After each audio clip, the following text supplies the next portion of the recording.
فأقيموا الصلاة إن الصلاة كانت على المؤمنين كتابا موقوتا فإذا قضيتم الصلاة فاذكروا الله قياما وقعودا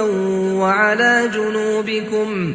فإذا اطمأننتم فأقيموا الصلاة إن الصلاة كانت على المؤمنين كتابا موقوتا فإذا قضيتم الصلاة فاذكروا الله قياما وقعودا وعلى جنوبكم فإذا اطمأننتم فأقيموا الصلاة إن الصلاة كانت على المؤمنين كتابا موقوتا أعوذ بالله من الشيطان الرجيم. بسم الله الرحمن الرحيم. الحمد لله رب العالمين الرحمن الرحيم مالك يوم الدين إياك نعبد وإياك نستعين اهدنا الصراط المستقيم صراط الذين أنعمت عليهم غير المغضوب عليهم ولا الضالين.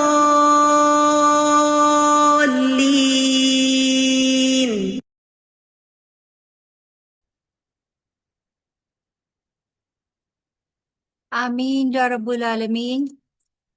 نحمده ونصلی علی رسول الکریم اما بعد فاعوذ باللہ من الشیطان الرجیم بسم اللہ الرحمن الرحیم رب اشرح لی صدری ویسر لی امری واحلل عقدۃ من لسانی یفقهوا قولی رب زدنی علما رب زدنی علما رب زدنی علما اللہم علمنی الکتاب والحکمہ وفقہنی فی الدین یا ربی لک الحمد کما ینبغی لجلال وجہک ولعظیم سلطانک آمین یا رب العالمین. السلام علیکم ورحمۃ اللہ وبرکاتہ.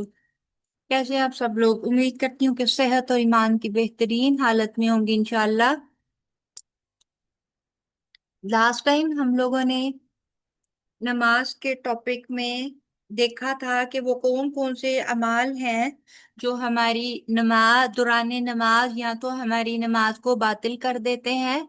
یا پھر وہ نماز وہ اعمال ہماری نماز کی صحت پر اثر انداز ہوتے ہیں جنہیں مکروہ اعمال کہا جاتا ہے. آج انشاءاللہ تعالی ہم لوگ مسجد اور اذان کے احکامات کو انشاءاللہ دیکھیں گے. ہو سکتا ہے کہ آپ کے ذہن میں یہ آئے کہ مسجد کے احکامات ہم کیوں پڑھ رہے ہیں، لیکن بات یہ ہے کہ مسجد اور نماز لازم و ملزوم ہے، اور مسجد بہت سارے طریقے سے، بہت سارے وجوہات کی بنا پر انڈائریکٹلی یا ڈائریکٹلی ہمارے ساتھ بھی بحیثیت عورت لنکڈ ہے، کیونکہ ہمارا کوئی نہ کوئی بھائی، کوئی بیٹا، کوئی خاوند، کوئی بھی رشتہ ایسا ہے جو ہماری زندگی میں ہوگا، اور اگر ہمیں مسجد کے احکامات پتہ ہوں گے تو ہم صحیح طور پر، صحیح طریقے سے ان کو وہ انفارمیشن دے سکیں گے، ان لائنز پر ان کی تربیت کر سکیں گے. دوسری بات، اس میں کچھ احکامات ایسے بھی ہیں جو اجر و ثواب کے حوالے سے ہیں، اور جیسا کہ قرآن پاک میں بھی ارشاد ہے کہ مرد اور عورت دونوں اجر و ثواب کے لحاظ سے برابر ہیں جو بھی نیک عمل کرے. تو ایسے کچھ نیک اعمال مسجد کے حوالے سے ہیں جنہیں ہم بحیثیت عورت اگر کرنے کی کوشش کریں تو ہم اجر و ثواب کے حقدار ہو سکتی ہیں. اسی طرح اذان کی جب بات ہوتی ہے تو اذان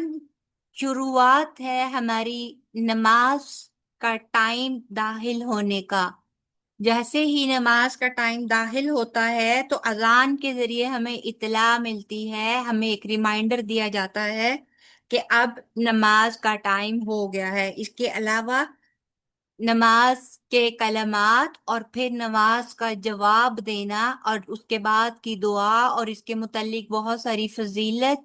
بہت ہی بڑا اس کا مقام اور بہت ہی بڑا اس کا آخرت میں اجر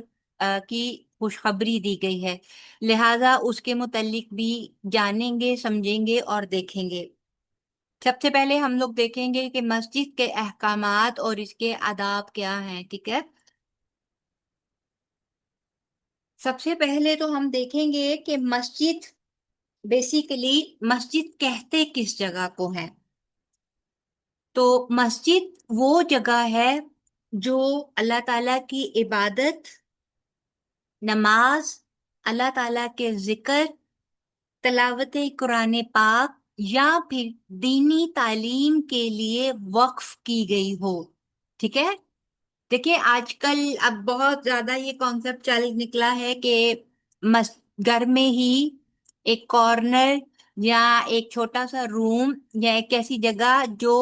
نماز کارنر کے نام سے یا چھوٹی سی ماسک کے نام سے، کچھ اس لیے بھی کہ بچوں کو اس سے موٹیویشن ملے، کچھ اس لیے بھی کہ ایک جگہ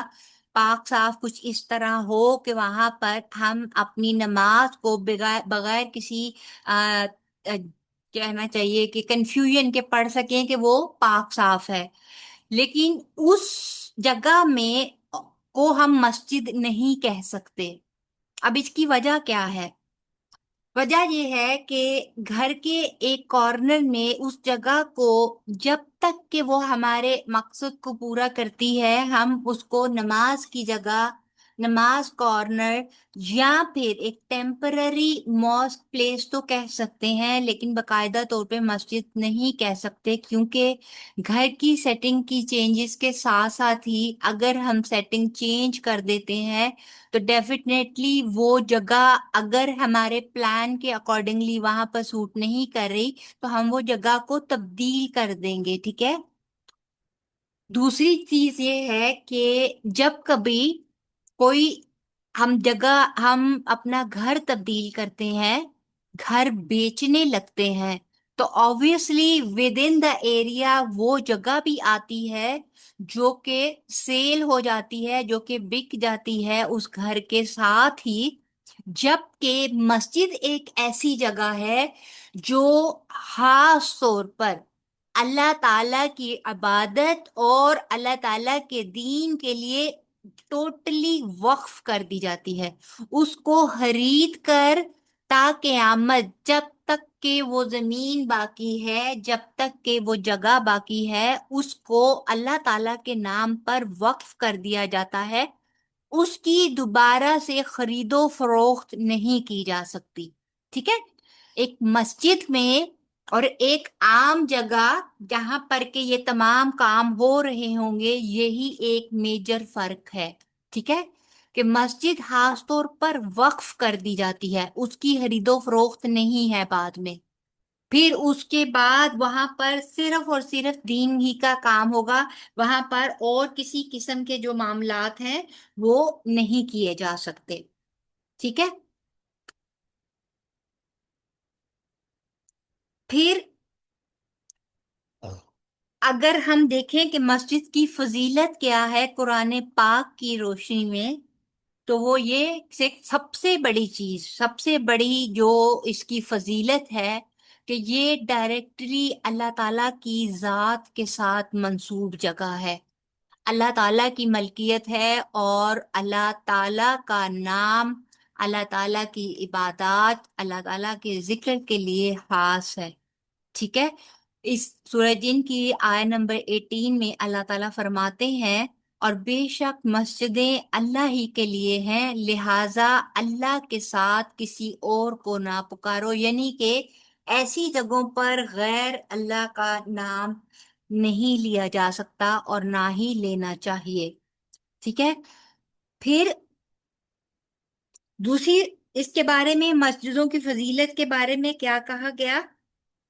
اور یہ فضیلت نہ صرف یہ کہ مسجد بلکہ مسجد کو آباد کرنے والوں کے لیے بھی انڈائریکٹلی یہ فضیلت ہو جاتی ہے، مسجد سے پیار کرنے والوں کے لیے بھی، اور مسجدوں میں جا جا کر باقی تمام معاملات کو دیکھنے والوں کے لیے بھی یہ فضیلت ہو جاتی ہے۔ آباد کرنے سے کیا مراد ہے؟ اب آباد کرنے سے مراد یہاں پر بہت ساری باتیں ہو جاتی ہیں۔ آباد کرنا صرف اتنا نہیں ہے کہ مسجد تعمیر کر دی، اس کی تزئین و آرائش کر دی، اس کو سجا بنا لیا، اس پر لائٹیں لگا دی، اس پر ممبر بنا دیا اور مسجد آباد ہو گئی، نہیں، بلکہ مسجد کو آباد کرنے کا جو کانسیپٹ ہے وہ یہ ہے کہ وہاں باجماعت جا کر پانچوں وقت نماز ادا کی جائے، وہاں بیٹھ کر علم کے، دینی تعلیم کے حلقے کیے جائیں، وہاں پر دینی تعلیم دی جائے، لی جائے، ٹھیک ہے، وہاں پر ہر وقت اللہ تعالیٰ کا نام بلند ہو، ٹھیک ہے۔ پھر اس کے ساتھ ساتھ آباد کرنے سے مراد یہ بھی ہے کہ وہاں پر اس کی صاف صفائی کا خیال رکھا جائے، ٹھیک ہے، ہر وقت وہاں پر اچھے مقصد کے لیے لوگوں کو آنا جانا لگا رہے، ٹھیک ہے۔ تو سورہ توبہ میں کی آیت نمبر 18 میں اللہ تعالیٰ فرماتے ہیں کہ اللہ کی مسجدوں کو وہی آباد کرتے ہیں جو اللہ اور یوم آخرت پر ایمان رکھتے ہیں۔ یہ تو تھا قرآن پاک کی روشنی میں مساجد کی فضیلت۔ اب ہم دیکھتے ہیں کہ حدیث میں ہمیں کہاں اس کی فضیلت کا حکم ملتا ہے، کہاں ہمیں پتہ چلتا ہے کہ مسجدیں بہت فضیلت والی جگہ ہیں۔ تو اس میں سب سے پہلے ہم دیکھتے ہیں کہ صحیح بخاری کی حدیث نمبر 450 میں نبی پاک صلی اللہ علیہ وآلہ وسلم نے فرمایا کہ جس شخص نے اللہ تعالیٰ کی رضا کے لیے مسجد بنائی، اللہ تعالیٰ اس کے لیے جنت میں ویسا ہی گھر بناتا ہے، یعنی کہ جتنا زیادہ اچھا انویسٹمنٹ۔ اب ایسا نہیں ہے، دیکھیں مسجدوں میں ایک اور بھی حکم ہے کہ مسجدوں پر بہت زیادہ اسراف بھی نہیں کرنا چاہیے۔ آج جو ہمارے ہاں کانسیپٹ بن گیا ہے، ہم لوگ جیسے ابھی اب دیکھیں کہ فلاں علاقے میں مسجد بنی ہے، بہت بڑی ہے اور بہت ہی اس کے اندر یہ ہے، اس کے اندر ایسے فانوس لگے ہیں، اس کے اندر ایسی کیلیگرافی ہوئی ہے، اس کے اندر یہ کیا گیا ہے، وہ کیا گیا ہے، اس کے اندر ماربل کے فلاں چیزیں لگی ہوئی ہیں۔ تو یہ نہیں، مسجد کے لیے حکم ہے کہ مسجد کو سادگی، بہت سادہ، جو کہ صرف وہ اللہ تعالیٰ کا وہ مقصد پورا کر رہی ہو کہ وہاں پر وہ تمام کام کیے جا سکیں، کشادہ ہو، ہوادار ہو، ٹھیک ہے، گرمی سردی سے بچاتی ہو، وضو خانے ہو، اس طرح کی چیزیں ہوں، لیکن بے جا پیسے کا اسراف نہیں ہو، ٹھیک ہے۔ تو اس کا مطلب یہ نہیں کوئی یہ لے گا کہ میں جتنا زیادہ ایکسٹرا آرڈنری پیسہ خرچ کر کے مسجد بنا دوں گی یا بنا دوں گا تو ایسا ہی ایکسٹرا آرڈنری جنت میں میرا گھر بن جائے گا، بلکہ یہ چیز ذہن میں رکھیے گا کہ ہم جس نیت سے اس مسجد کو تعمیر کروائیں گے، اس نیت پہ ہمارے اس عمل کو تولا جائے گا، اور اس عمل کا نیت کے ساتھ تولے جانا ہی اس چیز کی ضمانت ہوگا کہ پھر جنت میں ہمارا گھر کیسا ہوگا، ٹھیک ہے۔ ایسا نہیں کہ اگر یہاں بہت ہی ہائی فائی قسم کی آپ نے چیز بنا دی تو وہاں بھی اللہ تعالیٰ آپ کو موتیوں کا کوئی، بہرحال اللہ تعالیٰ کا فضل ہے، جس کو جتنا چاہے نوازے، وہ رب ہے، وہ دینے والا ہے، وہ کچھ بھی دے سکتا ہے، ٹھیک ہے۔ ہاں جی۔ دوسرا کیا آتا ہے کہ مسجدیں اللہ تعالیٰ کو دنیا کی تمام جگہوں سے زیادہ محبوب ہے، ٹھیک ہے۔ تمام دنیا میں ایک سے ایک جگہ ہے، بہت ساری جگہ ہیں، لیکن اللہ تعالیٰ کو جو جگہ سب سے زیادہ پسند ہے وہ ہے مسجد کی جگہ، وہ ہے مسجد، ٹھیک ہے۔ رسول اللہ صلی اللہ علیہ وآلہ وسلم نے فرمایا کہ اللہ کے نزدیک انسانی آبادیوں کا سب سے پسندیدہ حصہ ان کی مسجدیں ہیں، اور اللہ تعالیٰ کے ہاں انسانی آبادیوں کا سب سے ناپسندیدہ حصہ ان کے بازار ہیں۔ یہ صحیح مسلم کی حدیث نمبر 671 ہے۔ اب آپ اس سے اندازہ لگائیے، یا پھر اگر ہم اس چیز پر، اس بات پر غور و فکر کریں تو ہمارے لیے ایک لمحہ فکریہ ہے، وہ یہ کہ اگر ہم کمپیریزن کریں کہ آج ہمارے بازاروں کی رونق کو اگر ہماری مسجدوں کی رونق کے ساتھ کمپیئر کیا جائے تو ہمارے بازاروں میں لوگ اس طرح ہیں کہ تل دھرنے کو جگہ نہیں ملتی۔ لیکن اگر ہم یہی چیز دیکھیں کہ مسجدوں میں، تو مسجدوں میں ایک یا دو صف بھی ظہر یا عصر کی نماز کے وقت پوری ہو جائے تو غنیمت سمجھا جاتا ہے کہ یہ نماز کے وقت کی رونق ہے۔ اسی طرح اگر آپ دیکھیں تو رمضان میں اگر سارا مہینہ تراویح کے لیے مسجدیں تھوڑا سا ہوتی بھی ہیں آباد، لیکن چاند رات ہوتے ہی آپ اس مسجد کی رونق کو دیکھیے اور بازار کی رونق کو دیکھیے تو دل جو ہے وہ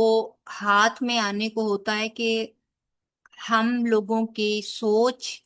یا ہم لوگوں کا معیار اللہ تعالیٰ کی پسندیدگی اور ناپسندیدگی کے اعتبار سے کیا ہے۔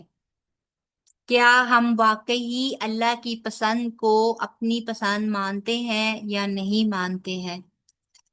کیونکہ یہاں پر دیکھتے ہوئے مجھے تو وہی بات سمجھ میں آتی ہے کہ جیسے ایک اسکالر ہے تو وہ کہتے ہیں کہ مسلمان وہ ہے جو اللہ کو مانتا ہے اور مومن وہ ہے جو اللہ کی مانتا ہے۔ تو مجھے پھر ایسا ہی لگتا ہے کہ ہم مسلمان تو ہیں لیکن ہم مومن نہیں ہیں۔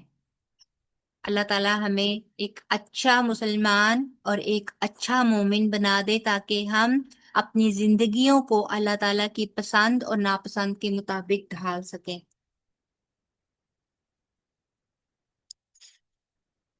اچھا جی، اچھا ایک اور بات بھی ہے مسجد کی فضیلت کے اعتبار سے کہ فرض نمازیں جو ہیں وہ اللہ تعالیٰ فرماتے ہیں، اور نبی کریم صلی اللہ علیہ وآلہ وسلم کے اسوہ سے بھی، ان کے طریقہ کار سے بھی ہمیں پتہ چلتا ہے کہ نبی پاک صلی اللہ علیہ وآلہ وسلم جو فرض نماز ہے وہ مسجد میں ادا کرنا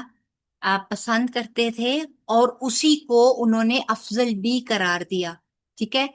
جبکہ نبی پاک صلی اللہ علیہ وآلہ وسلم کا گھر بالکل ایسے ہی تھا کہ جیسے یہ نبی پاک صلی اللہ علیہ وسلم کا حجرہ اور ساتھ ہی مسجد نبوی، ٹھیک ہے۔ تو دونوں بالکل ساتھ ساتھ تھے، دیواریں ملتی تھیں، لیکن پھر بھی نبی پاک صلی اللہ علیہ وآلہ وسلم جو فرض نماز ہے وہ مسجد میں ادا کرتے تھے، لیکن سنتیں اور نوافل جو ہے وہ گھر میں ادا کرتے تھے، ٹھیک ہے۔ اور اس کے بارے میں یہ نبی پاک صلی اللہ علیہ وآلہ وسلم کیا فرماتے تھے کہ جب تم مسجد میں نماز پڑھ چکو تو پھر نماز کا کچھ حصہ یعنی نوافل اور سنتیں اپنے گھروں میں پڑھو، اس نماز کے سبب گھر میں بلائی آئے گی۔ یعنی کہ اس کا موٹو کیا تھا، اس کا مقصد کیا تھا کہ اس سے آپ ہمارے گھروں میں بلائی رہے گی۔ اور ایک اور حدیث کا مفہوم ہے کہ اپنے گھروں کو قبرستان نہ بننے دو، اپنے گھروں میں بھی کچھ نمازیں ادا کیا کرو، یعنی کہ ایک زندہ جاوید گھر اور ایک قبرستان میں جو فرق کرنا نبی پاک صلی اللہ علیہ وآلہ وسلم کی حدیث سے پتہ چلا وہ یہ کہ جس گھر میں عبادات ہوتی ہوں، جس گھر میں نمازیں ادا کی جاتی ہوں، نوافل ادا کیے جاتے ہوں، وہ گھر اس گھر کی نسبت ایک زندہ گھر ہے بمقابل اس گھر کے کہ جہاں پر کچھ بھی نہیں کیا جاتا، ٹھیک ہے۔ اس گھر کو نبی پاک صلی اللہ علیہ وآلہ وسلم نے قبرستان سے تشبیہ دی۔ اسی طرح ایک اور حدیث کا مفہوم ہے نا کہ جیسے دل کے بارے میں بھی نبی پاک صلی اللہ علیہ وآلہ وسلم نے فرمایا کہ وہ دل جس میں اللہ تعالیٰ کا ذکر ہے زندہ ہے، اور وہ دل جس میں اللہ تعالیٰ کا ذکر نہیں وہ دل مردہ ہے۔ تو سیم وہی چیز ہے کہ جس گھر میں عبادت ہو رہی ہے وہ گھر میں اس کی وجہ سے اس کی برکت سے بھلائی بھی آئے گی، ہر قسم کی برکت بھی آئے گی، اور پھر وہ گھر ظاہر ہے کہ جو گھر برکتوں سے بھرا ہوا ہوگا وہ گھر پھر زندہ بھی ہوگا۔ اسی طرح بعض مسجدوں کو بھی بعض مساجد کے اوپر فضیلت ہے۔ جس طرح مسجدوں کو عام جگہ پر فضیلت ہے نا، اسی طرح بعض مسجدوں کو بھی مسجدوں پر فضیلت ہے۔ اسی طرح پھر ان میں ادا کی گئی نمازوں کو بھی عام مساجد میں ادا کی گئی نمازوں کی نسبت زیادہ ثواب اور اجر کا باعث وہ بنتی ہیں۔ جیسے کہ کسی عام مسجد میں جو نماز ادا کی اس کا ثواب ایک ہی نماز کا ہے، لیکن اگر وہی ایک نماز آپ مسجد الحرام یعنی بیت اللہ شریف میں پڑھیں گے تو اس کا ثواب 1,00,000 نمازوں جتنا ہے۔ ٹھیک ہے، اس کا وہ ثواب کے اعتبار سے 1,00,000 نمازوں کے برابر اس کا ثواب ملے گا۔ ایسا نہیں ہے کہ وہ 1,00,000 نماز ہماری گنی جائے گی اور ہم کہیں کہ جی پریویس ہم نے جتنی نمازوں کی کوتاہی کی اس ایک نماز نے ہماری ان تمام نمازوں کی قضائی ادا کر دی، ایسا نہیں ہے، لیکن اجر و ثواب کے حوالے سے وہ 1,00,000 نمازوں کے برابر ہوگی۔ اسی طرح اگر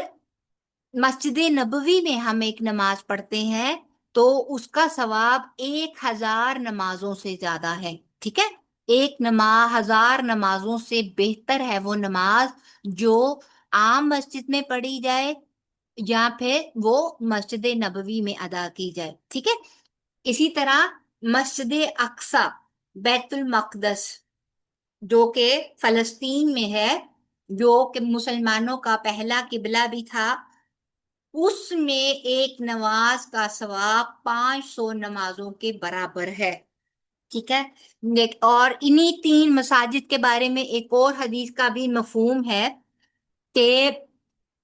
سفر کے متعلق ہے کہ کسی بھی جگہ پر یا کسی بھی مسجد پر کسی بھی درگاہ یا جہاں بھی آپ جانے کا قصد کرتے ہیں، جیسے کہ لوگ اگر آپ شیعہ مسلک کے لوگوں کو دیکھیں تو وہ عراق یا ایران جاتے ہیں وہاں پر، اسی طرح جو لوگ پیروں فقیروں کو مانتے ہیں وہ دوسری جگہوں پر ٹریولنگ کر کر جاتے ہیں۔ تو ایک حدیث کا مفہوم ہے کہ 3 جگہوں کے 3 مساجد کے علاوہ ثواب کی نیت سے سفر کرنا تو وہ جائز نہیں ہے، سوائے ان 3 جگہوں کے جہاں پر عبادت اور ثواب کی نیت سے سفر کیا جا سکتا ہے، اور وہ تینوں جگہیں کون سی تھی؟ بیت اللہ شریف، مسجد نبوی اور مسجد اقصی۔ یہ تینوں جگہ یہاں پر ثواب کی نیت سے عبادت کی نیت سے سفر کر کر جایا بھی جا سکتا ہے، اور یہاں پر ادا کی گئی نمازوں کا ثواب بھی زیادہ ہے۔ ٹھیک ہے، پھر اس کے بعد مسجد میں داخل ہونے کے کچھ آداب ہیں۔ ٹھیک ہے، کچھ پروٹوکولز ہیں جس کو ہمیں ہمیشہ ذہن میں رکھنا چاہیے۔ سب سے پہلے تو یہ ہے کہ جب ہم مسجد میں جائیں تو باوضو ہو کر جائیں، اور مسجد میں داخل ہوتے وقت دایاں پاؤں رائٹ فٹ جو ہے وہ ہم پہلے رکھیں۔ ٹھیک ہے، اور رائٹ فٹ رکھتے ہی مسجد میں داخل ہونے کی دعا ہے، اللہم افتح لی ابواب رحمتک، اے اللہ میرے لیے اپنی رحمت کے دروازے کھول دے۔ تو یہ دعا ہے جو ہمیں مسجد میں داخل ہوتے وقت پڑھنی چاہیے، اور یہ صحیح مسلم کی حدیث نمبر 713 ہے۔ اسی طرح مسجد کا ایک اور حق اور ایک اور ادب ہے کہ اگر ہم مسجد میں فرض نماز سے پہلے چلے گئے ہیں اور ہمارے پاس 4-5 منٹ ہے یا 2-3 منٹ ہے تو ہمیں مسجد میں نماز میں بیٹھنے سے پہلے پہلے 2 رکعت تحیت المسجد کے پڑھنے چاہیے، ٹھیک ہے؟ لیکن اگر جماعت شروع ہونے لگی ہے تو پھر پہلے فرض نماز ہوگی اور اس کے بعد آپ تحیت المسجد کے 2 نفل ادا کر سکتے ہیں۔ اور یہ ہمیں کہاں سے پتہ چلتا ہے؟ یہ پتہ چلتا ہے ہمیں صحیح بخاری کی حدیث نمبر 444 سے، ٹھیک ہے؟ اسی طرح مسجد سے نکلنے کا بھی ایک ادب ہے، اور اس میں یہ ہے کہ آپ جب مسجد سے نکلیں تو اللہ تعالیٰ سے دعا کرتے ہوئے نکلیں کہ اللہم انی اسألک من فضلک، اے اللہ میں تجھے تیرے فضل کا سوال کرتا ہوں۔ کیونکہ دیکھیں، جب تک آپ اللہ تعالیٰ کے گھر میں ہیں تب تک ہم اللہ تعالیٰ کے ذکر میں، اللہ تعالیٰ کی عبادت میں مصروف ہیں، اس وقت فرشتے بھی ہمارے ساتھ ہیں، اس وقت اللہ تعالیٰ کی رحمت اور برکت بھی۔ یہاں سے نکلتے ہی ہمارے لیے باہر کی ایک وسیع دنیا ہے، جہاں پر شیطان بھی ہوگا، جہاں پر دینی معاملات بھی ہیں، جہاں پر اور بھی بہت کچھ ہے۔ لیکن کیا ہے کہ وہاں پر جاتے ہوئے، وہاں پر تمام معاملات کرتے ہوئے، قدم قدم پر ہمیں اللہ تعالیٰ کے فضل کی، اللہ تعالیٰ کی پروٹیکشن کی، اللہ تعالیٰ کی طرف سے ہدایت اور رہنمائی کی ضرورت ہے۔ لہٰذا ہم نکلتے ہی اللہ تعالیٰ سے اس کے فضل کا سوال کرتے ہیں، کیونکہ اب باہر نکل کر جو بھی ہمیں ملے گا وہ اللہ کے فضل ہی سے ملے گا، ٹھیک ہے؟ پھر اس کے علاوہ آگے اگر ہم کچھ اور دیکھیں تو مسجد کے کچھ اور بھی ایسی چیزیں ہیں جو کچھ ادب آداب ہیں، کچھ احکامات ہیں جن کے بارے میں ہمیں تھوڑا سا خیال رکھنا ہے، جن کو ہمیں اگر ہم وہ کام کرتے ہیں، اگر ہم وہ چیزوں میں حصہ لیتے ہیں تو ہمارے لیے بہت زیادہ اجر اور ثواب ہے۔ جس میں سب سے پہلی چیز کیا آتی ہے کہ مسجد کی صفائی اور ستھرائی کا خیال رکھنا۔ دیکھیں، یہ صرف ایسا نہیں ہے، آپ کو پتا ہے کہ ایک حدیث میں آتا ہے کہ ایک بوڑھی خاتون تھی جو مسجد کے پاس ہی رہا کرتی تھی، اور وہ مسجد کی صاف صفائی کیا کرتی تھی، اور آپ اس سے اندازہ لگائیں کہ ان کا درجہ نبی پاک صلی اللہ علیہ وآلہ وسلم کے نزدیک کیا تھا، کہ جب وہ فوت ہو گئیں تو لوگوں نے انہیں ایک معمولی عورت سمجھ کر خود ہی دفنا دیا، سب کچھ کر دیا، لیکن نبی پاک صلی اللہ علیہ وآلہ وسلم کو اطلاع نہیں دی تھی۔ لیکن جب نبی پاک صلی اللہ علیہ وآلہ وسلم کو بتایا گیا کہ انہوں نے پوچھا کہ وہ کیوں نہیں آئیں اور وہ کہاں پر ہیں، اور انہوں نے بتایا کہ وہ فوت ہو گئی تھی، تو نبی پاک صلی اللہ علیہ وسلم نے کہا کہ آپ نے مجھے کیوں اطلاع نہیں دی؟ اور پھر نبی پاک صلی اللہ علیہ وآلہ وسلم ان کی قبر پر گئے، اور قبر پر جا کر آپ نے ان کی نماز جنازہ ادا کی اور ان کے لیے مغفرت کی دعا بھی کی۔ تو آپ یہ دیکھیں کہ کس قدر اس چیز کا نبی پاک صلی اللہ علیہ وآلہ وسلم کے نزدیک ایک مقام تھا، کہ ایک صفائی جو مسجد کی کرتی تھیں وہ نبی پاک صلی اللہ علیہ وآلہ وسلم کے نزدیک کتنی محبوب تھا، یہ کام بھی اور یہ کام کرنے والی بھی۔ لہٰذا یہ کام اور صرف مسجدیں نہیں، یاد رکھیے گا کہ وہ تمام جگہیں جہاں سے ہمیں دین کی خیر مل رہی ہو، ہمارے لیے وہ مسجد کا درجہ رکھتی ہے، ٹھیک ہے؟ وہ لٹرلی شریعت کے اعتبار سے دیکھیں، دینی جو مدرسے ہیں وہ بھی سم ہاؤ وقف ہی کیے گئے ہوتے ہیں، کہ تاحیات وہ جگہیں جو ہیں نہ بیچی جا سکتی ہیں نہ کچھ ہوتا ہے، اور ان جگہوں پر دینی تعلیم و تربیت کا کام کیا جاتا ہے، وہاں پر اللہ تعالیٰ کے دین کی خیر پہنچائی جاتی ہے۔ تو ان جگہوں کو بھی صاف ستھرائی رکھنا، ان جگہوں کو بھی مینٹین رکھنا اسی حکم کے تحت آ جاتا ہے، ٹھیک ہے؟ اسی طرح اگر ہم اس کو حدیث کی روشنی میں دیکھیں تو صحیح حدیث 553 ہے، جس کے اندر خوشبو اور صفائی ان دونوں چیزوں کا آتا ہے کہ حضرت ابو ذر رضی اللہ عنہ نے فرمایا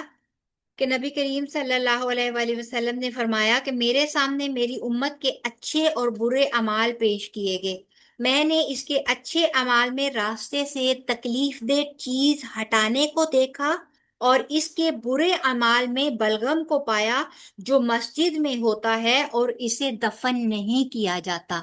یعنی کہ بلغم ایک گندگی ہے نا، اور ویسے بھی آپ کو میں نے بتایا تھا کہ نبی پاک صلی اللہ علیہ وآلہ وسلم نے کہا اس چیز کو بہت ناپسند فرمایا کہ نماز تو فرنٹ پہ بھی اپنے سامنے بھی نہیں تھوکنا چاہیے، مسجد کے اندر بھی نہیں تھوکنا چاہیے، اور اگر کسی وجہ سے کرنا ہے تو کپڑے کے اندر سائیڈ پہ کارنر میں ڈال کر اس کو مسل دیا جائے، بجائے اس کے کہ آپ مسجد کے اندر پھینکیں یا کچھ ایسا کریں، ٹھیک ہے۔ اسی طرح یہ چیز اگلی اس میں بھی آ گئی کہ مسجد میں تکلیف دہ جو چیز ہے اس کو ہٹا دینا، تو یہ بھی اسی حدیث کے انڈر آتی ہے کہ تکلیف دہ چیز کو۔ اسی طرح سنن ابی داؤد کی حدیث نمبر 455 ہے، جس میں حضرت عائشہ روایت کرتی ہیں کہ رسول اللہ صلی اللہ علیہ وآلہ وسلم نے محلوں میں مسجد بنانے، مساجد کو صاف رکھنے اور خوشبو لگانے کا حکم دیا، یعنی کہ مسجدیں بنانے میں بھی حصہ لیں، پھر ان کی صفائی ستھرائی کی بھی ذمہ داری لیں، اور پھر وہاں پر خوشبو کا بھی اہتمام کیا جائے، ٹھیک ہے۔ اسی طرح جو کام نہیں ہونے چاہیے، جو کام مسجد کے آداب کے خلاف ہیں، ان میں سب سے پہلے تو یہی ہے کہ مسجد میں تھوکنا نہیں چاہیے، اور اگر کوئی غلطی سے کم علمی اور جہالت کی وجہ سے ایسا کسی سے یہ گناہ سرزد ہو جاتا ہے تو پھر اس کا کفارہ یہ ہے کہ اس کو فوراً وہاں سے صاف کیا جائے۔ اگر وہ کچی مٹی پر ہے تو اس کو فوراً پیر سے اس مٹی کے اندر دفن کرنے کی کوشش کی جائے، اور یہ حضرت انس بن مالک سے یہ روایت ہے حدیث، اور نبی پاک صلی اللہ علیہ وآلہ وسلم کا فرمان کہ مسجد میں تھوکنا گناہ ہے، اور اس گناہ کا کفارہ اسے دفن کر دینا ہے۔ صحیح بخاری کی حدیث نمبر 415 ہے۔ اسی طرح مسجد میں بدبو کے ساتھ نہیں آنا چاہیے، یعنی کہ اگر کسی نے کچا لہسن یا پھر پیاز کھا رکھا ہے تو پھر مسجد میں نہیں آنا چاہیے، کیونکہ مسجد میں فرشتے بھی ہوتے ہیں، اور فرشتوں کو بدبودار چیزوں سے تکلیف ہوتی ہے، ٹھیک ہے۔ اور ظاہر ہے آپ کو پتا ہے کہ مسجد کے دروازوں پر بھی اور مسجدوں کے اندر بھی فرشتے ہوتے ہیں جو کہ اس وقت نہ صرف یہ کہ نامہ اعمال بھی لکھ رہے ہوتے ہیں، بلکہ اس وقت ان محفلوں میں بیٹھ کر اللہ تعالیٰ کے ذکر کو بھی سن رہے ہوتے ہیں۔ یہ صحیح مسلم کی حدیث نمبر 564 ہے۔ یہ کافی لمبی حدیث ہے، جس میں کہ نبی پاک صلی اللہ علیہ وآلہ وسلم نے کہا کہ جو لہسن یا پیاز کھائے ہوئے ہو تو وہ ہم سے دور رہے، یا یہ کہا کہ اسے ہماری مسجد سے دور رہنا چاہیے، یا اسے اپنے گھر میں ہی بیٹھنا چاہیے، یعنی کہ وہ پھر وضو کر کے کلی کر کے اپنے گھر کے اندر ہی۔ اگر آپ نے ایسا کوئی کام کیا ہے، ہم میں سے کسی نے بھی کچا پیاز یا کچھ ایسا کھایا ہے، تو پھر برش کر کے پراپر مسواک یا برش کر کے آپ کو جانا چاہیے، ٹھیک ہے۔ اسی طرح ابو زبیر نے حضرت جابر سے روایت کیا کہ رسول اللہ صلی اللہ علیہ وآلہ وسلم نے پیاز اور گنڈا کھانے سے منع فرمایا، اور ایک مرتبہ ہم ضرورت سے مجبور ہو گئے اور انہیں کھا لیا، تو آپ نے فرمایا جس نے اس بدبودار سبزی میں سے کچھ کھایا ہو وہ ہرگز مسجد کے قریب نہ آئے۔ فرشتے بھی یقیناً اس چیز سے تکلیف محسوس کرتے ہیں جس سے انسان تکلیف محسوس کرتے ہیں، اور یہ صحیح مسلم کی حدیث نمبر 564 ہے، ٹھیک ہے۔ اسی طرح مسجد کے آداب میں یہ بھی ہے کہ مسجد میں دنیاوی اور غیر ضروری گفتگو جو ہے وہ نہ کی جائے، ٹھیک ہے، ضرورت کے تحت تھوڑی بہت گفتگو کی جا سکتی ہے، لیکن فضول گفتگو، جھوٹ یا پھر گناہ کی باتیں جو ہیں وہ نہیں کرنی چاہیے، جس طرح کے اللہ تعالیٰ نے سورہ نور کی آیت نمبر 36 میں فرمایا کہ اللہ تعالیٰ کے گھروں میں اپنی آوازیں بلند نہ کرو، کیونکہ وہاں پر اللہ تعالیٰ کا نام ذکر کیا جاتا ہے، ٹھیک ہے۔ اسی طرح مسجد میں خرید و فروخت نہیں ہونی چاہیے، نہیں کرنی چاہیے، کیونکہ مسجد میں تجارت کرنے والے کے لیے نبی کریم صلی اللہ علیہ وآلہ وسلم نے بد دعا فرمائی ہے۔ اب ایسا ہے کہ مسجد کے باہر جو ہے، آؤٹ سائڈ دا مسجد جو ہے، اگر کوئی ٹھیلا لگا کر بیٹھا ہے یا کچھ، تو اس کی اجازت ہے، لیکن within the boundary of mosque جو ہے،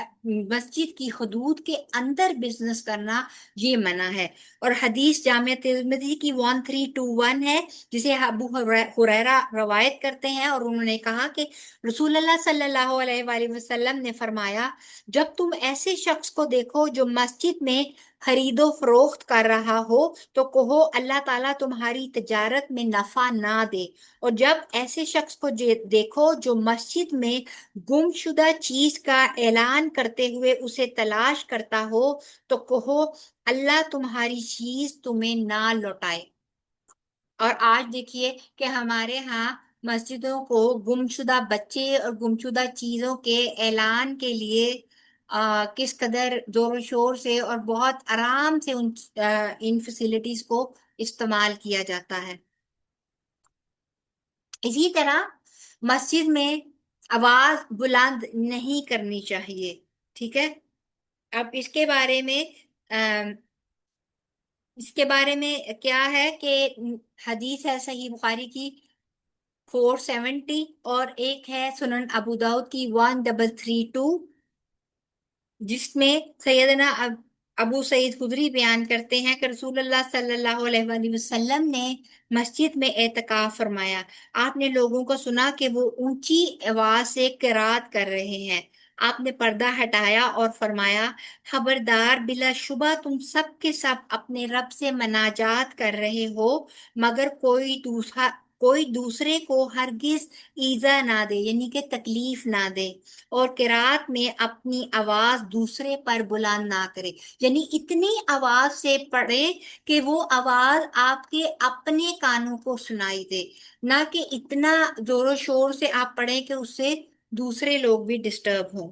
کیونکہ کوئی ہو سکتا ہے کہ نماز ادا کر رہا ہو، کوئی ہو سکتا ہے کہ اعتکاف میں بیٹھا ہے اور اسی وقت وہ تھوڑی دیر کے لیے آرام کے لیے لیٹا ہو، پہلے وہ اس عبادت کر رہا ہو، تو ایسی تمام چیزوں کے لیے تھوڑا سا احتیاط رکھنے کی ضرورت ہے۔ اسی طرح ایک اور روایت ہے جس میں انہوں نے کہا کہ مسجد نبوی میں کھڑا تھا کہ کسی نے مجھے کنکری ماری، میں نے اس کی طرف دیکھا تو وہ حضرت عمر بن خطاب تھے۔ انہوں نے مجھ سے فرمایا، جاؤ اور ان دونوں آدمیوں کو بلا کر لاؤ۔ چنانچہ میں انہیں بلا کر لایا تو حضرت عمر نے ان سے دریافت کیا، تم کس قبیلے سے ہو یا کس جگہ کے رہنے والے ہو؟ انہوں نے بتایا، ہم طائف کے رہنے والے ہیں۔ حضرت عمر نے فرمایا، اگر تم مدینہ منورہ کے باشندے ہوتے تو میں تمہیں ضرور سزا دیتا، تم رسول اللہ صلی اللہ علیہ وآلہ وسلم کی مسجد میں اپنی آوازوں کو اتنا بلند کر رہے ہو۔ یہ صحیح بخاری کی حدیث نمبر 470 ہے۔ یعنی کہ مسجدوں میں کہنے کا مقصد یہ ہے کہ اس طرح نہیں کرنا چاہیے۔ اسی طرح پہلے بھی آپ کو میں نے بتایا کہ مسجد میں گم شدہ چیزوں کا اعلان نہیں کرنا چاہیے، اور اسی کے لیے صحیح مسلم کی حدیث نمبر 568 ہے، جس میں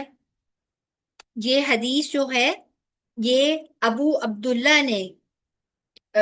روایت کی ہے، جو کہ شداد بن ہاد کے آزاد کردہ غلام تھے۔ انہوں نے ابو ہریرہ سے سنا تھا، وہ کہہ رہے تھے کہ رسول اللہ صلی اللہ علیہ وآلہ وسلم نے فرمایا،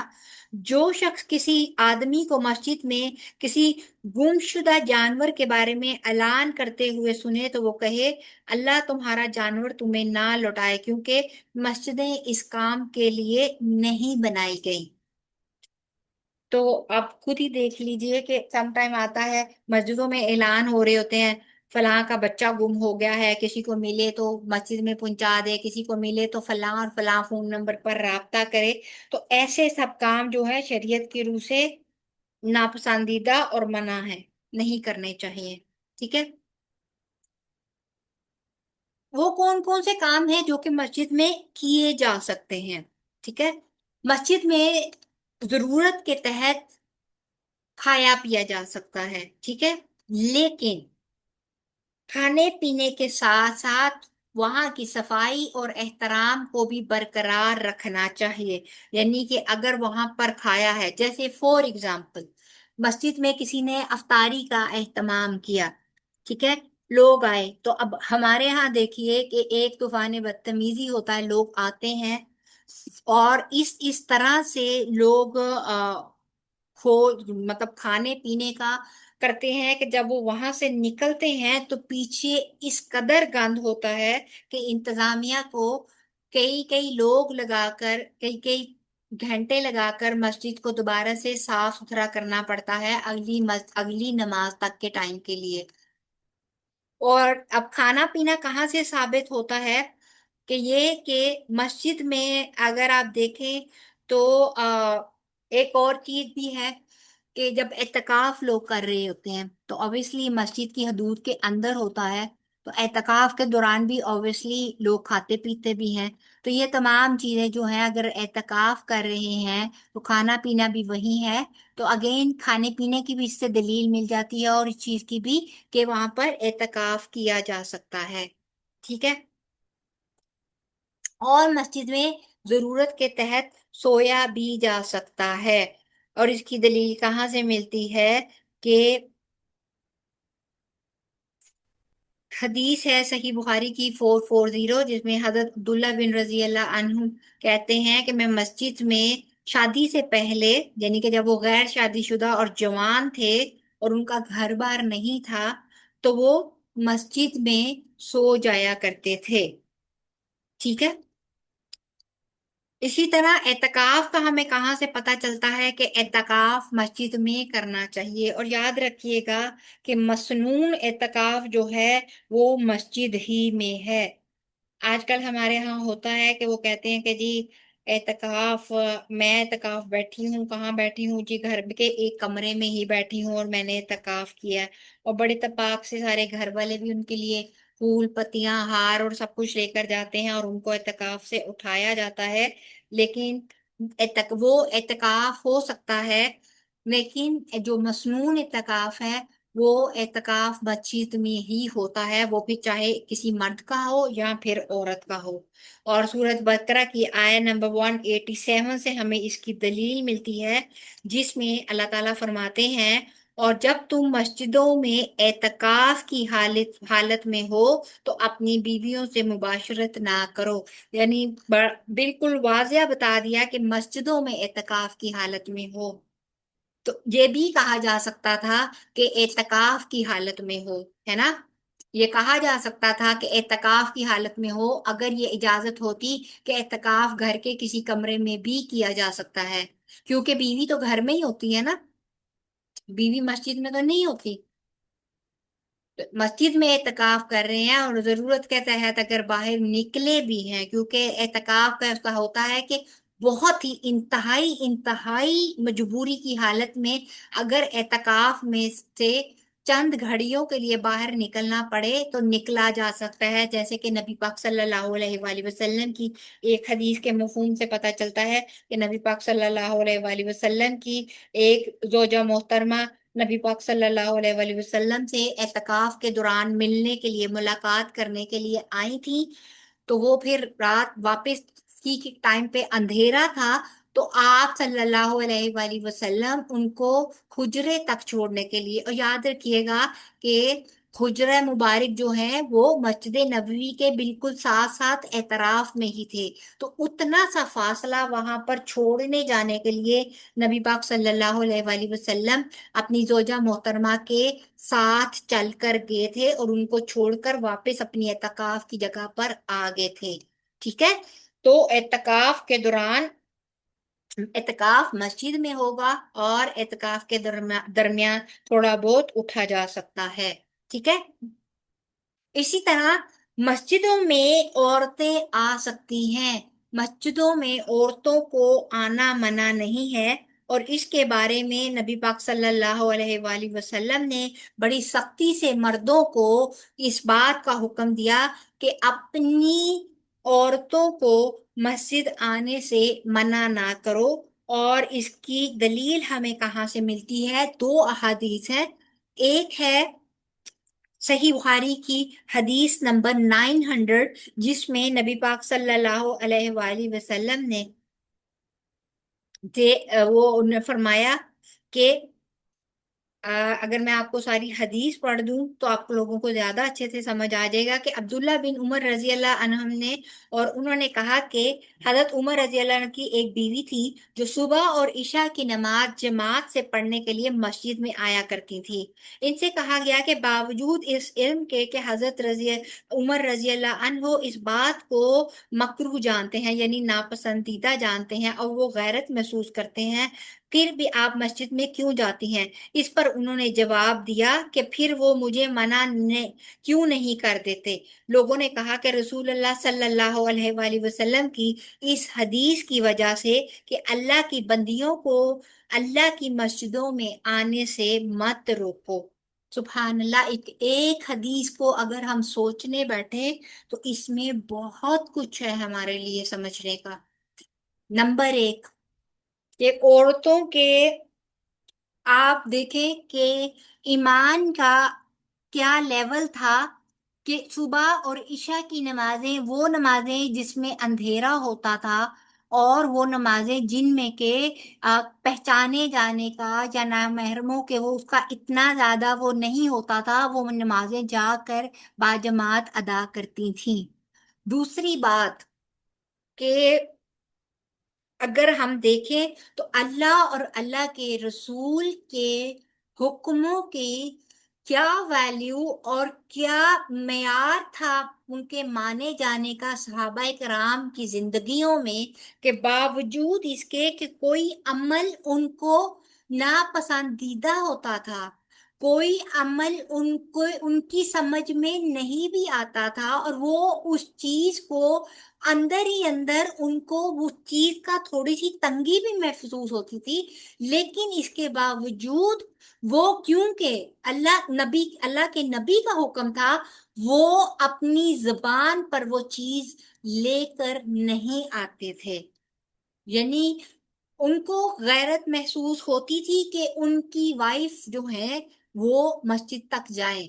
یعنی باہر گھر سے نکلیں، لیکن کیونکہ اللہ کے رسول کا حکم ہے تو وہ اپنی بیوی کو بھی منع نہیں کرتے تھے۔ تو ایک چھوٹی سی حدیث دیکھیں، لیکن اپنے اندر کیا کچھ، اسی لیے نبی پاک صلی اللہ علیہ وآلہ وسلم کو جوامع الکلم کہا گیا کہ وہ تھوڑے سے لفظوں میں احکامات کا اور علم کا ایک سمندر رکھتے تھے، کہ ایک چھوٹی سی بات نکالتے اور اس کے اندر کئی باتیں سمجھنے کی ہوتی تھیں۔ اسی طرح سیم سورٹ آف مفہوم کی صحیح مسلم کی حدیث نمبر 442 ہے، جس میں آپ صلی اللہ علیہ وآلہ وسلم نے فرمایا کہ جب تم میں سے کسی سے اس کی بیوی مسجد جانے کی اجازت مانگے تو وہ اسے نہ روکے، ٹھیک ہے۔ تو یہ حدیث بھی نبی پاک صلی اللہ علیہ وآلہ وسلم کے سے مروی ہے۔ اسی طرح مسجد میں بچوں کو لایا جا سکتا ہے، ٹھیک ہے۔ آج ہمارے ہاں کیا ہوتا ہے کہ ہم کیا کہتے ہیں، نہیں بچے نہیں لے کر جانے، بچے بہت شور کرتے ہیں، بچے وہاں تنگ کریں گے، میرا خشوع نہیں ہوتا، یہ نہیں ہوتا۔ لیکن اگر آپ کبھی مسجد نبوی جائیں تو آپ دیکھیں کہ وہاں پر بچے، اسپیشلی عرب لوگ جو ہیں، عربی وہاں کے، اپنے بچوں کو ساتھ لے کر آئے ہوتے ہیں، اور بچے وہاں پر کھیل بھی رہے ہوتے ہیں، سارا کچھ کر رہے ہوتے ہیں۔ کچھ بچے جو ہیں وہ الٹے سیدھے سجدے بھی اپنے تئیں کر رہے ہوتے ہیں اور سارا کچھ کر رہے ہوتے ہیں۔ دیکھیں، اس میں دو چیزیں ہیں جو بہت اہم ہیں اور ہمارے سمجھنے کی ہیں۔ نمبر ایک، سب سے پہلے بچوں کو اب بچپن ہی سے وہ ادب آداب سکھائے جائیں کہ وہ بچے جب 7 یا 8 سال کے ہو جائیں کہ جب سے بچوں کو نماز کا حکم دینا جو شروع کرنا ہے، تو تب تک بچوں کے دل اور دماغ میں مسجد کے ادب اور آداب اور مسجد سے متعلق جو باتیں ہیں وہ اچھے سے ذہن نشین ہو چکی ہوں۔ اس کے علاوہ بچوں کی تربیت کچھ اس طرح ہو کہ بچے چیخو پکار، بہت زیادہ ہنگامہ کرنے والی طبیعت اور اس طرح کی چیزوں سے بھی تھوڑے بہت وہ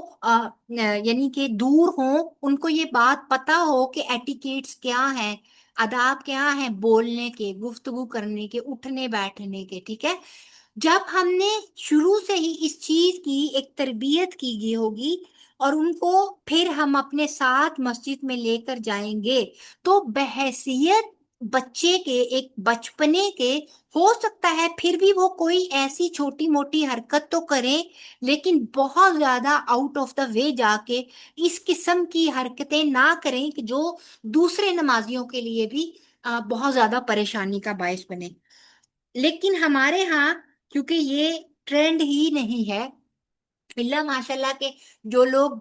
جن کے مرد حضرات شروع ہی سے باجماعت نماز پڑھنے کے عادی ہیں اور ان کے گھر میں بھی نماز کا بہت زیادہ اس طرح ہے اور ان کی بیویاں بھی بچوں کو بچپن ہی سے اس طرح کی ٹریننگز دیتی ہیں، تو وہ بھی بچے جو ہیں وہ مسجدوں میں جا کر اس قسم کا ہنگامہ نہیں کریں گے۔ ایک بات، دوسری بات یہ ہے بچوں کو مسجد میں لانے کے بارے میں کیوں اتنا پروموٹ کیا گیا اور اتنا زیادہ وہ کہا گیا کہ بچوں کو مسجد میں لے کر آنا چاہیے، کہ اس سے بچوں کو ایک موٹیویشن ملتی ہے۔ بچے جب دیکھیں، ہم لوگ کہتے ہیں نا ہم لوگ بڑے کوئی بھی بات کر رہے ہو نا تو بچہ اپنے آپ میں کھیل بھی رہا ہو نا تو وہ ایک دم سے اس چیز میں ایک دم سے وہ کوئی نہ کوئی لقمہ دے جاتا ہے، کوئی نہ کوئی ایک دم سے وہ اس کے اندر کوئی بات کر دیتا ہے، تو ہم لوگ کہتے ہیں یہ بچہ کھیل رہا تھا یا یہ بچہ ہماری باتیں سن رہا تھا۔ یعنی بچوں کے ذہن ماشاءاللہ اتنے ملٹی ٹاسک ہوتے ہیں اور ریڈار کی طرح ان کے کان اس طرح کام کر رہے ہوتے ہیں کہ نہ صرف یہ کہ وہ اپنا کھیل کھیل رہے ہوتے ہیں بلکہ وہ ارد گرد کی سراؤنڈنگ سے بھی چیزوں کو لے کر جذب کر رہے ہوتے ہیں، ان کے لاشعور میں کہیں نہ کوئی باتیں بیٹھ رہی ہوتی ہیں، ٹھیک ہے۔ تو ہوتا کیا ہے کہ جب وہاں پر کوئی ایسا واز ہو رہا ہو، ٹھیک ہے، کوئی مسجد میں جب نماز ہو رہی ہوتی ہے، اللہ کا ذکر ہو رہا ہوتا ہے، تو جب بچوں کے کانوں میں وہ چیزیں پڑتی ہیں تو اللہ کی محبت، مسجد کی محبت، نماز کی محبت خود بخود ان کے دلوں میں آہستہ آہستہ جگہ بنانا شروع ہو جاتی ہے، اور بچپن ہی سے ان کو ساتھ لے جانا ان کی عادت کو پختہ کرتا ہے کہ بڑے ہونے پر بھی وہ باجماعت نماز ادا کرنا چاہیں۔ ہم کیا کرتے ہیں کہ بچپن میں ان کو خود کو ایزی رکھنے کی خاطر مسجدوں سے دور رکھتے ہیں، اور جیسے ہی وہ بالغ ہو جاتے ہیں ہم لوگ ان سے یہ ایکسپیکٹ کرتے ہیں کہ یکا یک وہ مسجد سے اتنی محبت کرنے لگے کہ 5 وقت کی نماز جا کے مسجد ہی میں ادا کرنے لگے۔ تو ایسی کوئی جادو کی چھڑی، ایسا کوئی فارمولا یا ایسا کوئی بھی ایسا گیجٹ نہیں ابھی تک زمین میں دنیا میں آیا کہ جو ان کے سر پر ایک دفعہ میجک وہ کیا کہتے ہیں وائنڈ جو ہوتی ہے وہ ایک گھما دی جائے اڈابرا گڈابرا کر کے اور وہ کہیں کہ بچہ جو ہے وہ ہماری ایکسپیکٹیشنز کے مطابق ڈھل جائے۔ تو یہ وہ تربیت ہے جو بچپن ہی سے کی جائے گی، اور بچپن سے کرنے کے بعد ہی ہم اپنے بچوں سے یہ ایکسپیکٹ کر سکتے ہیں۔ اور پھر دیکھیں بہت سارے آداب، بہت ساری چیزیں وہ پھر مسجد کے اندر سے خود بخود سیکھتا چلا جاتا ہے، ایک کے بعد ایک چیز کو وہ خود بخود لیتا چلا جائے گا۔ جیسے فور ایگزامپل دیکھ، جب آپ اس کو مسجد کے لیے 5 ٹائم نہ صحیح شروعات کریں جمعہ کی نماز سے ہی، جب آپ اس کو ہر جمعہ جماعت میں جانے سے پہلے اس کو نہلائیں دہلائیں گے، اس کو صاف ستھرے کپڑے پہنائیں گے، اس کو مسجد کے لیے تیار کریں گے، تو اس کے اندر طہارت کا ایک روٹین بنے گی، اس کو پتہ رہے گا کہ میں نے اس دن کو اپنے آپ کو صاف ستھرا کرنا ہے، میں نے صاف ستھرے کپڑے پہننے ہیں کیونکہ this is the day when I go to mask. This is the day جبکہ مجھے اللہ تعالیٰ کے پاس جانا ہے. پھر آہستہ آہستہ اس کو 5 وقت کی نمازوں کی طرف لے کر آئے، یہی روٹین. تو ایک نماز کے ساتھ ساتھ اس کو صفائی، ٹھیک ہے، اس کو صفائی کا بھی پتہ چلے گا، اس کو اپنے آپ کو پاک صاف رکھنے کا بھی پتہ چلے گا، اس کو کپڑے صاف ستھرے پہننے کا بھی پتہ چلے گا. پھر اس کو سوشل ایٹیکیٹس کہ جا کر معاشرے میں لوگوں کے درمیان کس طرح اٹھنا بیٹھنا ہے. کیونکہ بچے دیکھیں، ہم یہاں کے کہتے ہیں کہ جی 3.5 سال کا بچہ ہو جائے تو فوراً اس کو پلے گروپ میں ڈالیں تاکہ اس کو لوگوں میں اٹھنا بیٹھنا آئے، تاکہ اس کو پتا چلے کہ بچوں کے درمیان کس طرح بیٹھنا ہے، کس طرح اس کو وہ ایک سوشل انٹریکشن اس کی ہونی چاہیے. تو اللہ تعالیٰ نے ایک بڑا منظم نظام ہمارے دین میں ایسے ہی بنا دیا ہے کہ ہمیں اگر ہم اسی کو فالو کر لینا تو یہ سوشل انٹر ایکشن یہیں سے ہماری ٹریننگ سٹارٹ ہو جاتی ہے. اس کے لیے ہمیں کسی پلے گروپ کے لیے ضرورت نہیں پڑتی ہے. لیکن آج ہم پلے گروپ، مونٹیسری اور ان دونوں ساری چیزوں کا تو بہت زیادہ اتفاق سے اہتمام کرتے ہیں، لیکن بچے کو بچپن ہی سے مسجد کی طرف لے کر جانا چاہیے. اس چیز کی طرف ہمارا ذہن جاتا ہی نہیں ہے. سوری، اس بات پہ تھوڑی سی لمبی بات ہوگی، لیکن یہ وہ ایک ایسا ٹاپک ہے جو کہ اور نبی پاک صلی اللہ علیہ وآلہ وسلم کی وہ سنت ہے جو ہمارے معاشرے سے آلموسٹ ختم ہوتی جا رہی ہے. کہ نبی پاک صلی اللہ علیہ وآلہ وسلم نے فرمایا کہ میرا جی چاہتا ہے، یعنی یہ مفہوم ہے کہ میں ان گھروں کو آگ لگا دوں جن گھروں کے مرد آ کر باجماعت نماز میں شامل نہیں ہوئے. تو دیکھیں آج 99.9% ہمارے گھروں کے مردوں کا یہی حال ہے کہ ہمارے مرد مسجدوں میں جا کر باجماعت نماز ادا نہیں کرتے سوائے جمعہ یا عیدین کی نماز کے. تو یہ وہ چیز ہے جس کے اوپر سوچنے کی، جس کے اوپر بر وقت وہ کرنے کی بہت ضرورت ہے. کیونکہ دیکھیں یہود کہتے ہیں کہ اس دن مسلمانوں سے، یہاں پہ شیطان بھی ایک حدیث کا مفہوم ہے کہ شیطان اس دن مسلمانوں سے مایوس ہو جائے گا جس دن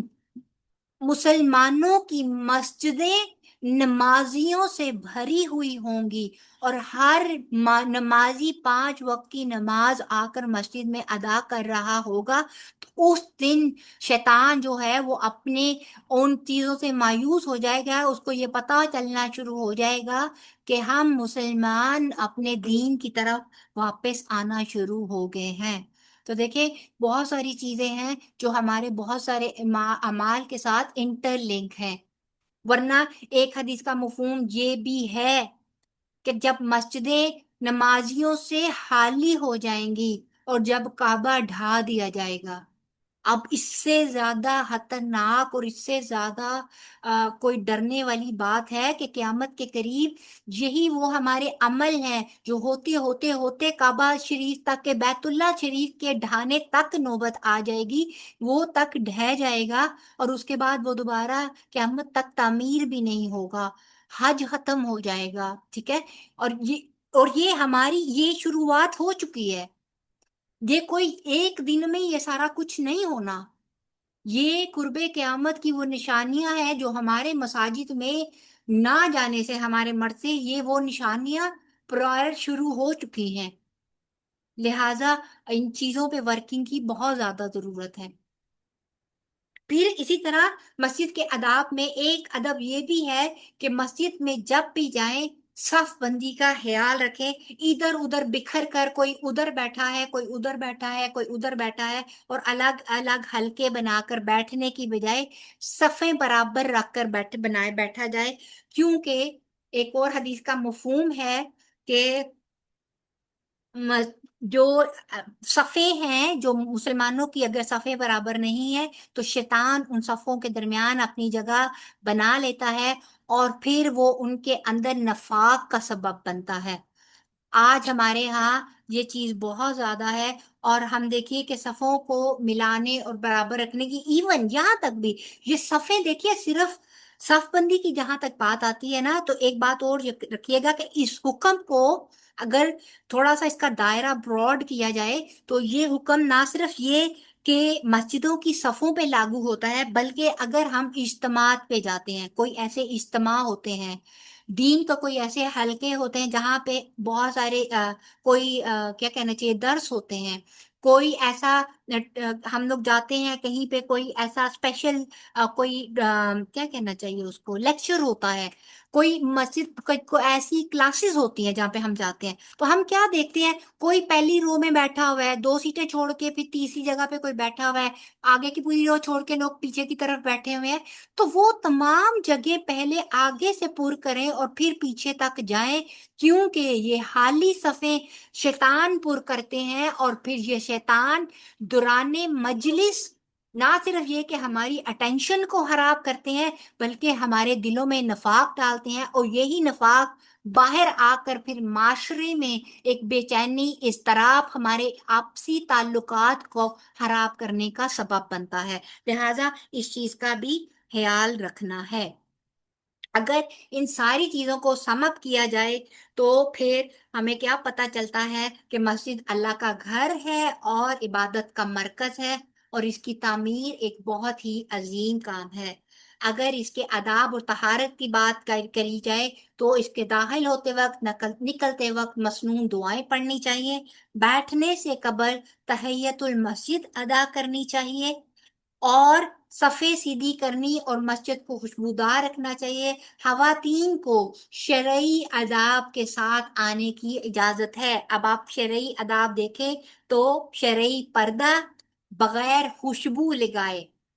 ٹھیک ہے، اور بغیر زیب و زینت کیے ہوئے اپنے آپ کو فلی کور کر کے عورتیں جا سکتی ہیں۔ اسی طرح ممنوعات میں کیا ہے، جو چیزیں منع ہے، خرید و فروخت نہیں کرنی، گمشدہ چیزوں کا اعلان نہیں کرنا، بدبوچار چیزیں کھا کر نہیں جانی،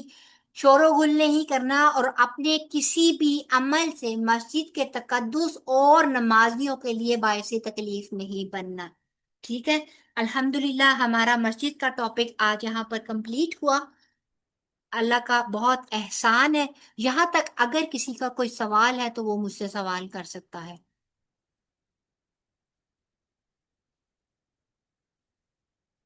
الحمدللہ کلیئر ہے، بہت اچھی معلومات ملی ہے مسجد کے بارے میں، جزاک اللہ، دیکھ رہے انشاءاللہ۔ جی، تو یہاں تک تھا ہمارا مساجد کے احکامات۔ انشاءاللہ تعالی ہماری نیکسٹ کلاس میں ہم لوگ اپنے اذان کے احکامات کریں گے، ٹھیک ہے، تفصیل میں ہم لوگ اذان کا پورا ترجمہ بھی دیکھیں گے، اس کا جواب کیسے دیا جاتا ہے، اور اس کے علاوہ بھی کچھ بہت ہی اچھی باتیں ہیں اذان کے اس کے اندر جو ہمیں بہت فائدہ دیں گی۔ بیٹھے بٹھائے چھوٹے چھوٹے چند ایک عمل ہیں جو اذان کے بعد اور اذان کے دوران کرنے سے ہمیں بے شمار اور بے حساب برکتیں اور ہمارے لیے اجر و ثواب کا باعث بنیں گے، وہ انشاءاللہ تعالی ہم لوگ سیکھیں گے۔ ساتھ رہیے گا، سیکھتے رہیے گا، اور ان چیزوں کو اپنے عمل میں بھی شامل رکھیے گا۔ اللہ تعالیٰ سے دعا ہے کہ اللہ تعالیٰ سب کے لیے آسانیاں کرے، جن جن کے رستے میں جو کوئی تھوڑی بہت پریشانیاں یا مشکلیں ہیں، اللہ تعالیٰ ان کو آسان کرے، ان کے لیے علم کے رستے میں آنا اور اس کو حاصل کرنا اللہ تعالیٰ ان کے لیے بہت ساری آسانیاں کرے، ان کی مدد کریں، آمین اور اللہ تعالیٰ آمین ہر ایک کو صحت، سلامتی اور ایمان والی زندگی عطا کرے۔ سبحانک آمین۔ اللہم و بحمدک، نشہد ان لا الہ الا انت، نستغفرک و نتوب الیک۔ السلام علیکم ورحمۃ اللہ وبرکاتہ۔ وعلیکم السلام ورحمۃ اللہ وبرکاتہ۔